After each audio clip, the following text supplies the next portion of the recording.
Okay, awesome. So hello, everyone. Welcome to the Reclaim Mental Health Conference. We are super excited for you all to be here for this amazing workshop. We do have Casas here, who is a non-binary therapist of color who is currently in their fourth year of doctoral training in psychology at the Wright Institute in Berkeley, California. They're going to be here talking about social environments for queer empowerment, and we are super excited to hear what they have to say. And we'll just go ahead and pass it over to them to begin their presentation. Hello. Thank you, Brinty, for the introduction. And yeah, thanks, Victor, too, for helping me kind of getting on board to this today. So there was a little bit of an introduction, and I think I'll just add a little bit more to what Brinty has sort of mentioned about me. I am a fourth year in my doctoral training in psychology at the Wright Institute, and at the institution, we do 3 years of practicum that starts in the first year, meaning you start seeing patients in the first year. So I've worked at Contra Costa College for the Contra Costa community here in Richmond. I'm in Berkeley currently. And then in my second year, I worked at the UCSF Alliance Health Project, community mental health program, working primarily with LGBTQIA folks.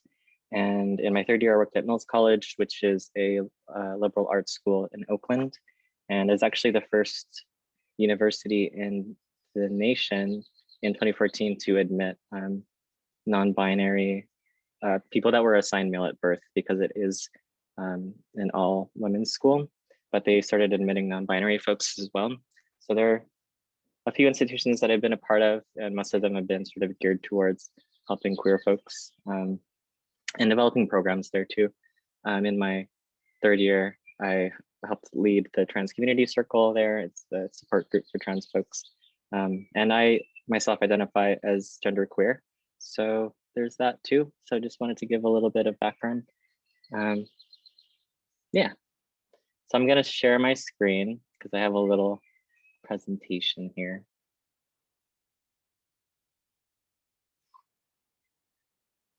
So hopefully you can see it. Can you see the presentation? I can't see y'all's faces anymore. So can I get an audio? Yeah. Oh, yes, we do. Awesome.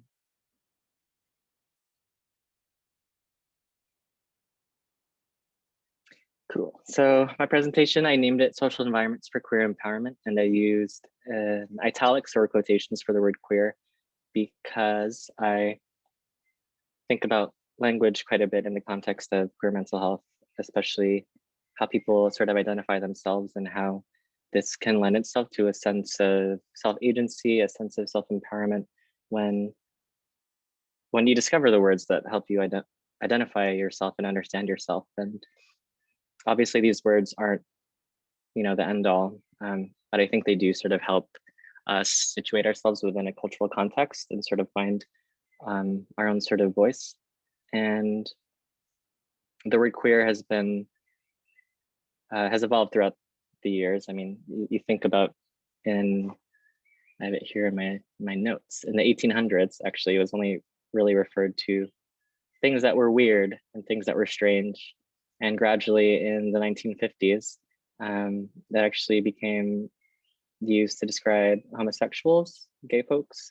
And then in the 90s, throughout the AIDS epidemic, it became more of a sort of slur for gay folks in a derogatory sort of sense. So I bring this up because I think some of the social environments that we are a part of are just local in our own sort of friend groups or in our family, and the language that we use, whether it comes to pronouns, whether it comes to the sorts of conversations or assumptions that we make about someone's sexuality or gender. Like if we're just curious about someone's social life and ask them like, hey, like, how's your girlfriend or how's your boyfriend or that sort of thing, or if we just assume someone's sexual identity in the context of meeting someone new, it can have a tremendous impact. Yeah, I can go into more depth in this, but another thing that comes up as well is sort of this idea of going into maybe a mental health center, or maybe even just applying to a college setting and seeing on your application, like, there's no indication for my gender, or there's no indication for my sexuality and things like that. So I do think language is a very important part of our interpersonal environment. And self-labelers in this study, the reappropriation of stigmatizing labels, felt more powerful after self-labeling, and observers perceive them and the group as more powerful as well. So I think there's something to be said about groups in the 90s sort of identifying as queer and sort of reclaiming the word, this idea of reclamation, which I think is also very relevant to the title of this programming weekend. I think becomes very important for queer folks. So I have a quote here by Audre Lorde, who was a Black lesbian feminist and activist, who wrote a lot about sort of racial dynamics, gender dynamics, and this idea about an anti-erotic society that exists within the US. And she defines the erotic as a measure between the beginnings of our sense of self and the chaos of our strongest feelings. It is an internal sense of satisfaction to which, once we have experienced it, we know we can aspire towards it. For having experienced the fullness of this depth of feeling and recognizing its power, in honor and self-respect, we can require no less of ourselves. It is never easy to demand the most from ourselves, from our lives, from our work. To encourage excellence is to go beyond the mediocrity of our society. This internal requirement toward excellence, which we learn from the erotic, must not be misconstrued as demanding the impossible from ourselves nor from others. Such a demand incapacitates everyone in the process. For the erotic is not a question only of what we do, it is a question of how acutely and fully we can feel in the doing. Once we know the extent to which we are capable of feeling that sense of satisfaction and completion, we can then observe which of our various life endeavors bring us closest to that fullness. The aim of each thing we do is to make our lives and the lives of our children richer and more possible. Within the celebration of the erotic in our endeavors, my work becomes a conscious decision, a longed for bed, which I enter gratefully and from which I rise up empowered. The very word erotic comes from the Greek word eros, the personification of love in all its aspects. Born of chaos and personifying creative power and harmony, when I speak of the erotic then, I speak of it as an assertion of the life force of women, of that creative energy empowered, the knowledge and use of which we are now reclaiming in our language, our history, our dancing, our loving, our work, and our lives. So I suggest a question to consider and reflect on why you attended this weekend program and this talk. What are you a personification of? What aspects of life do you wish to represent? Diversity, queerness, health equity, self-love, self-compassion, empowerment of the collective? Does your sexual and gender identities mean anything for the creativity and harmony you experience with others? Just some questions to reflect on. And I feel the reason I have this written here, but I think I've spoken a little bit about it already. The reason I feel language is so critical to the inclusion and recognition of queer people is because it reflects the consciousness that we project into the void, if you will. And I'm thinking of this whole eros as a symbol of life and chaos as a symbol of emptiness from which life can then spring, the chaos or emptiness of the universe. So in an article, well, I have a little bit about the queer sort of history. Yeah, so I'm going to skip that for now for the sake of time. So if you're not familiar with the acronyms that I'm using in my description and all that sorts of things, they stand for the following identities: lesbian, gay, bisexual, transgender, queer and or questioning, intersex, asexual and aromantic, and two-spirit. I've seen the A be used for allies and allyship, which I think is okay in some contexts, but for folks, and I've read this in some of the journals that I was perusing for the preparation of this presentation, that actually using A for allies is a little bit a sort of cultural erasure of people that identify as asexual, because they might come into a situation and someone identifies themselves as an ally, and or maybe sort of misuses the acronym in the term, and the person ends up sort of feeling left out or unrecognized. And so again, coming back to language, it's really important to understand what the sort of cultural lexicon is, and understanding how that can impact people. Like our words, if I'm going to go a little off the cuff here, our words are our vocal expression, and we transmit them, and they're physical waves that enter into other people's ears, and we hear it, and it affects us physically. So there's, I just want to emphasize the relationship between our words and the actual physical impact it can have on people.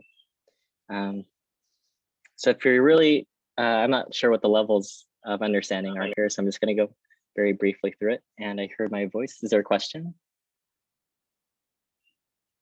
No? Okay. So a lesbian or lesbian people are women whose primary sexual orientation is toward people of the same gender. This could include trans women. This could include cisgender women. Cisgender just meaning you identify with the gender that you were assigned at birth. Yeah, and it can include anybody who identifies as lesbian. And then gay stands for a sexual orientation toward people of the same gender. And this acronym is typically used for men-to-men relationships, so trans men, cis men. Bisexual refers to a person whose primary sexual and affectional orientation is toward people of the same and other genders, or towards people regardless of their gender. So you could be bisexual, you could be pansexual.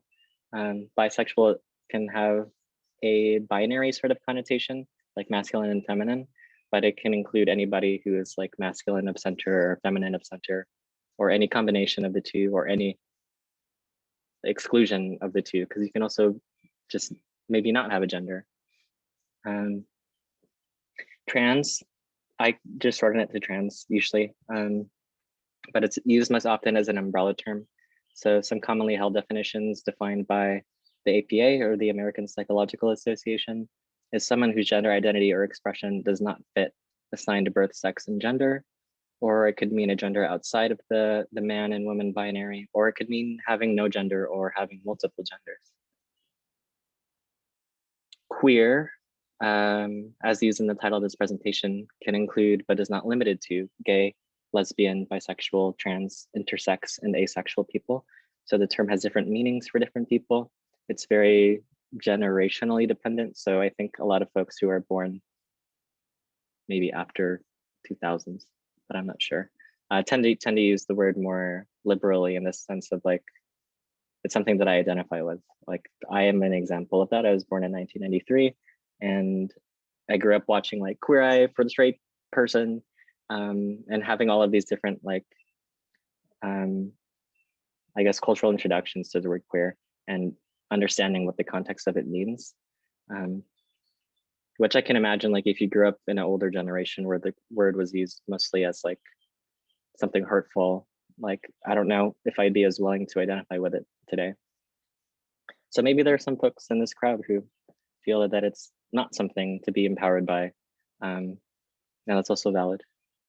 So some people still find it offensive, while others use it to encompass the broader sense of the history of the gay rights movement.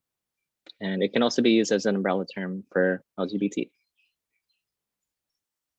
And intersex people are people who, without medical intervention, develop primary or secondary sex characteristics that do not fit neatly into society's definitions of male and female.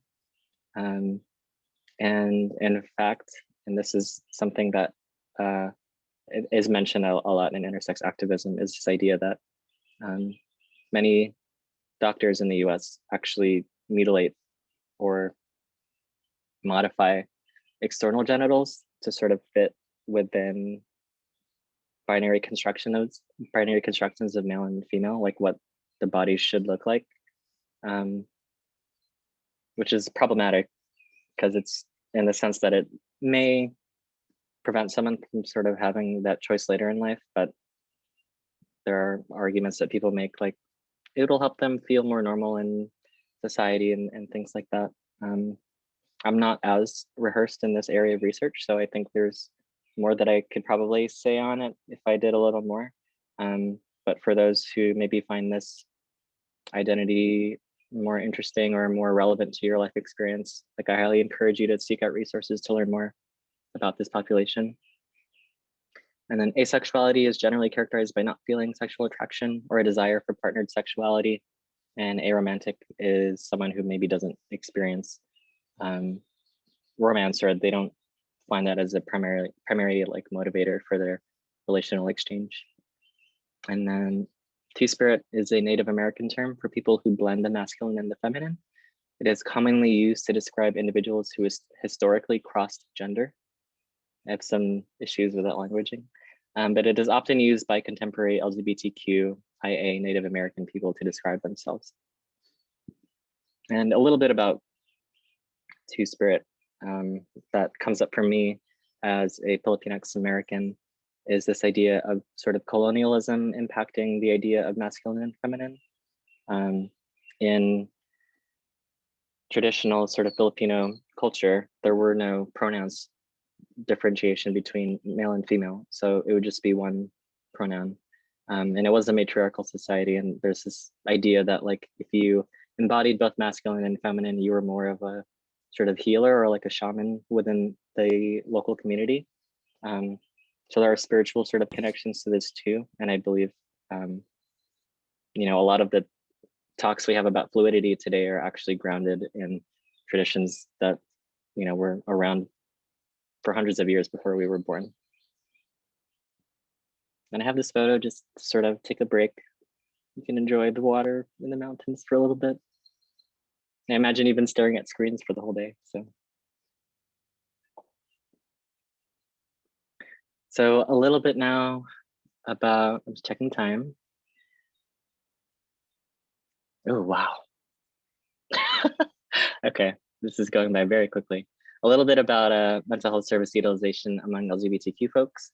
So just again, as what I want to add to this slide is that these identities also intersect with other identities that we hold. It could mean socioeconomic status, it could mean your religion, it could mean your age, it could mean your generation, your sibling order, your gender, all these sorts of things. So there's an intersectionality that exists that I just want to acknowledge as well here. And what we find is that in a lot of the sort of contemporary research is that Two-Spirit folks are often left out of studies. And there is this idea around LGBTQ becoming sort of a monolithic descriptor for identity. And even amongst going back and forth, these identities, there are differences between what your experiences might be. So, you know, even though I'm genderqueer, like the genderqueer person next to me could also be assigned male at birth, could also be Filipinx, but still have a totally different experience from my own.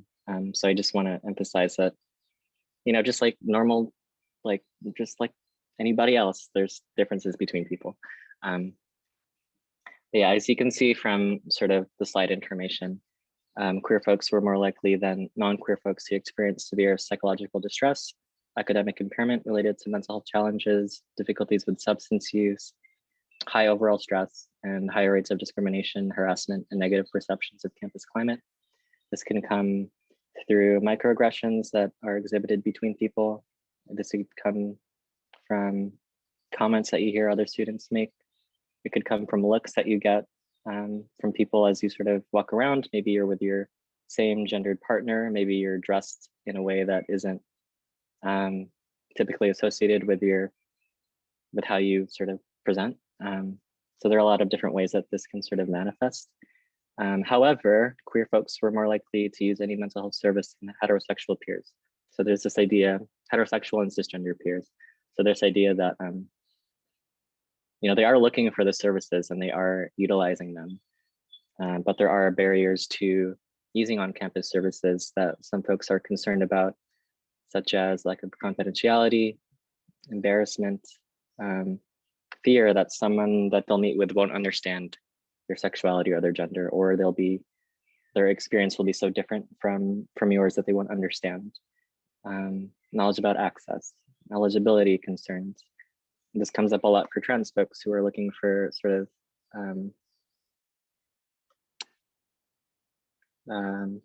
positive, like affirming medical interventions, as well as the costs that are associated with that. And there's like a whole, obviously for a lot of these things, you could have like whole presentations about like the socioeconomic factors that lead to the struggle to have financial and eligibility to afford some of the things coming up. And as well as inconvenient hours and poor reputation. So some of the things that we can do to sort of help folks get connected with the services is increasing queer affirmative training within our programs and raising awareness of such services on campus. And yeah, that's more of an academic sort of perspective. And amidst COVID-19, there are very specific sort of conditions, like for a lot of folks who leave for college, maybe it's your first time being away from home. So there is some excitement, right? You get this idea like, I can explore who I am. I can figure out who I am outside of my family context. And with this isolation, you can sort of find like a sense of self.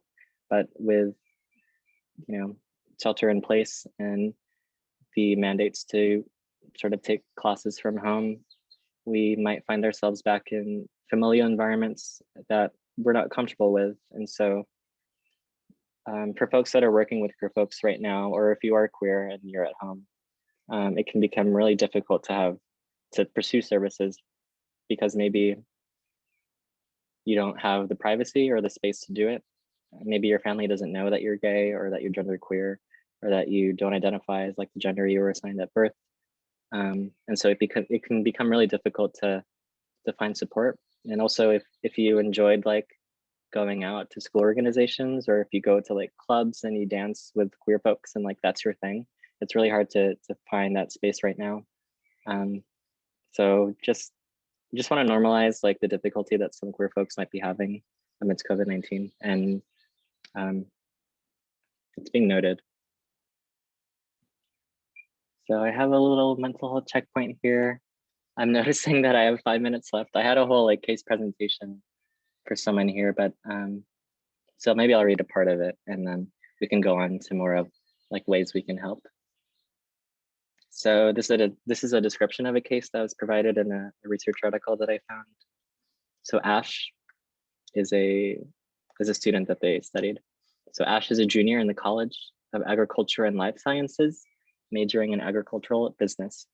They identify as queer, non-binary, and have had a partner for the past 2 years. In personal settings, Ash uses they, them, their pronouns, but in classes uses he, him, his pronouns out of concern for their safety and reputation. Since their first year at university, they have served on their college's council, which is a governing group that connects all student organizations within the college. And for the last year, Ash has served as council president. Like many students within the college, Ash was raised in a Christian household. And since their arrival at the university, Ash has felt that they are part of in and out groups as a consequence of their identities. As is typical for many college students, Ash has encountered peers discussing their personal lives and relationships.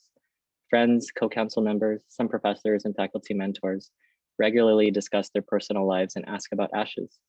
Most of their peers assume Ash is straight and consequently do not refrain from stereotyping or joking about queer individuals. Ash is not aware of any fellow students or faculty members who share their identity and could be outwardly supportive. Based on previous negative experiences, when Ash disclosed their orientation to peers, they are now understandably hesitant to share personal details. This has required Ash to become proficient in a form of code switching, where the language is one of personal disclosure. Ash only speaks comfortably about their queer identity with affirming friends and supportive family. With populations where they are not aware of acceptance, Ash is aware of how they need to code switch or change the way they talk or what clothes they wear. So you can imagine in that situation, you're experiencing more stress because you're considering all these different factors instead of being like present in the moment. They are ambiguous in identifiers about their partner or just lie and say they are not dating anyone. And through their college's council, Ash has served in a variety of roles. When it came time for office elections, Ash was nominated for vice president and was the only candidate for that role, so they won and served as VP for their sophomore year. However, They also felt challenged in their role because of their queer identity and that they are not taken seriously by some students and members of their college's administration. Ash has had to critically reflect on the ways they present themselves during council meetings and in official capacities as president, and evaluated how queer they can act and look without potentially invalidating their leadership role in the eyes of other students or faculty. They have struggled to find mentors and supportive faculty who to help with their initiatives and do not feel they have a good working relationship with their advisor because of their identity.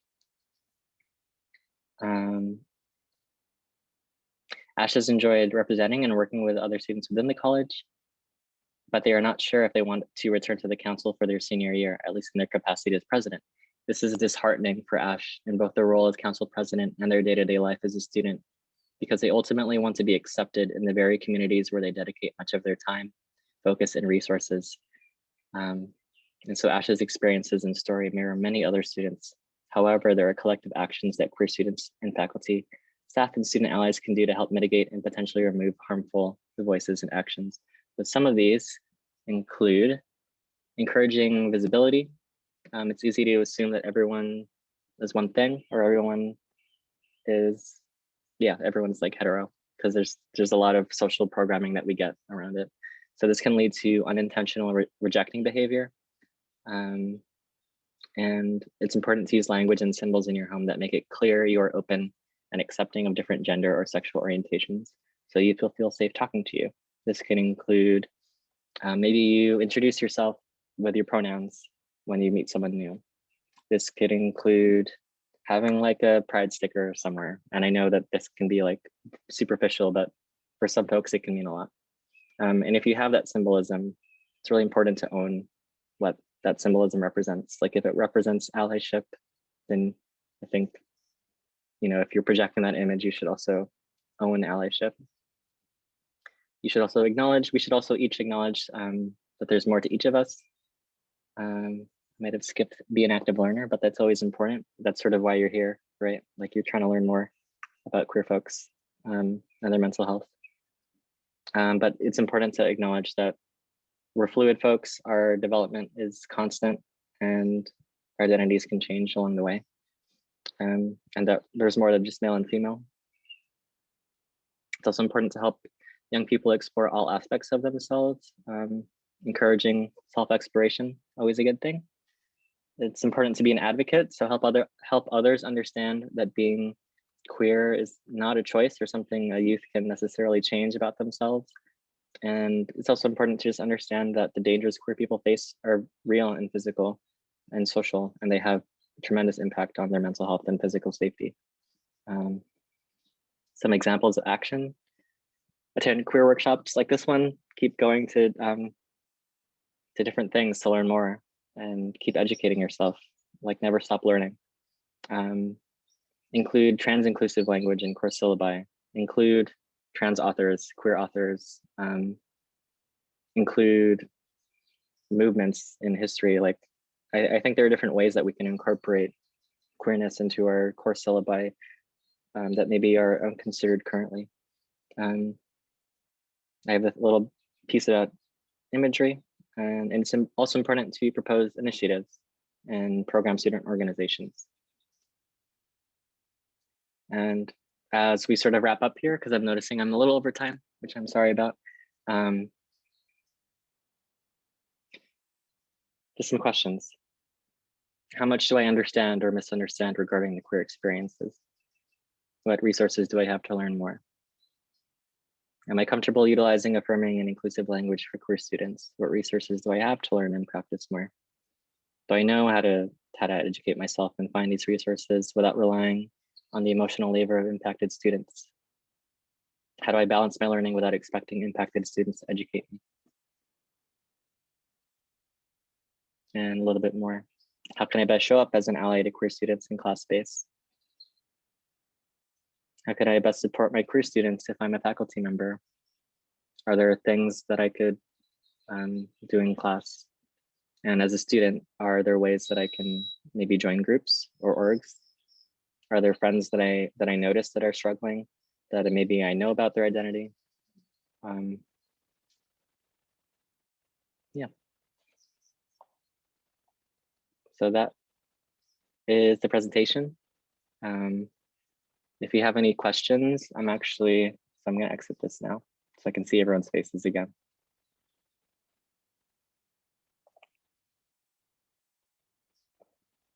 So if you have any questions, I'm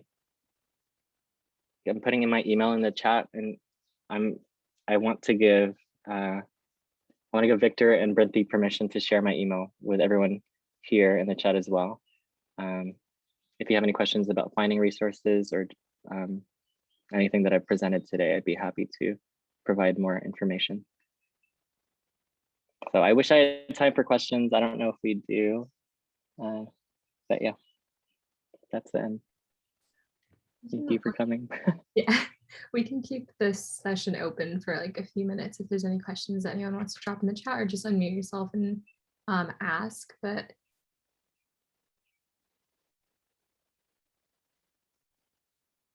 I muted myself. I'm so sorry. I was saying, thank you all so much for being here and being at the conference. And we do have another day of workshops starting tomorrow. Some of the links are going to be changing on some of the workshops just because we did have a little bit of Zoom technical issues at the first session. So if you did register, please look out for an email from us. If you didn't register, we will be just changing the links on the website itself. So yes. But yeah, I'll keep this session open for maybe 1 or 2 minutes if anyone is, in the process of typing out questions. But thank you all so much for being here. And thank you, Andre, for being here. It was an amazing presentation. So thank you so much for taking the time to do this for us. Yeah, thanks for inviting me. It's a pleasure to be here. It's cool to see all the people that are coming to this sort of presentation. So I appreciate it too.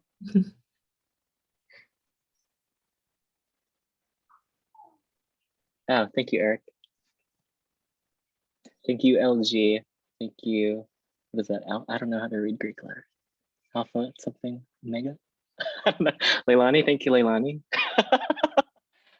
I wasn't in Greek life, so don't fight me for it. Thank you, Kathy.